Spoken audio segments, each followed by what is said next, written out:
கௌதம புத்தர் ஒரு முறை தன்னோட சீடர்களோட பயணம் செஞ்சுட்டு இருந்தார். வெயில் கொளுத்துது, எல்லோருக்கும் பயங்கர தாகம். புத்தர் ஒரு சீடனை கூப்பிட்டு, பக்கத்துல ஒரு குளம் இருக்கு, போய் குடிக்க தண்ணி எடுத்துட்டு வான்னு சொன்னாரு. அந்த சீடர் வேகமா குளத்தை நோக்கி போறாரு. அவர் போன நேரம் பார்த்து அந்த குளத்துக்குள்ள ஒரு மாட்டு வண்டி கடந்து போகுது. அதனால குளத்துல இருந்த சேறு, சகதி எல்லாம் மேலே வந்து அந்த தண்ணி ரொம்ப கலங்கி அழுக்கா மாறுது. சீடர் யோசிக்கிறாரு, இந்த சேது தண்ணியை எப்படி புத்தருக்கு கொடுக்கறதுன்னு. தண்ணி எடுக்காமலேயே வெறுங்கையோட திரும்பி வந்துட்டாரு. குருவே, தண்ணி ரொம்ப கலங்கிருக்கு, குடிக்க முடியாதுன்னு சொன்னாரு. புத்தர் சிரிச்சுக்கிட்டே, பரவாயில்ல, கொஞ்ச நேரம் இங்கேயே ஓய்வெடுப்போம்னு சொல்லிட்டு மரத்தடியில உட்காந்துட்டாரு. அரை மணி நேரம் ஆச்சு, ஒரு மணி நேரம் ஆச்சு.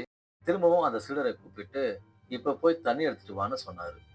சீடருக்கு ஒரே குழப்பம்.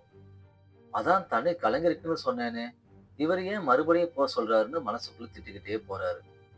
ஆனா அங்க போய் பார்த்தா, அவருக்கு ஒரு அதிர்ச்சி.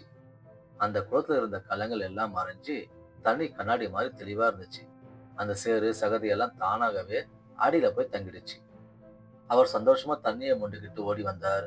புத்தரம் தண்ணியை குடிச்சிட்டு சீடனை பார்த்தார். பாத்தியா, இந்த தண்ணியை சுத்தப்படுத்த நீ என்ன பண்ண? உள்ள இறங்கி சுத்தம் பண்ணியா, இல்ல வடிகட்டினியா? ஒண்ணுமே பண்ணல, சும்மா வேடிக்கை பார்த்த. அதுவாவே தெளிவாயிருச்சு. நண்பர்களே, நம்ம மனசும் அந்த குளம் மாதிரிதான்.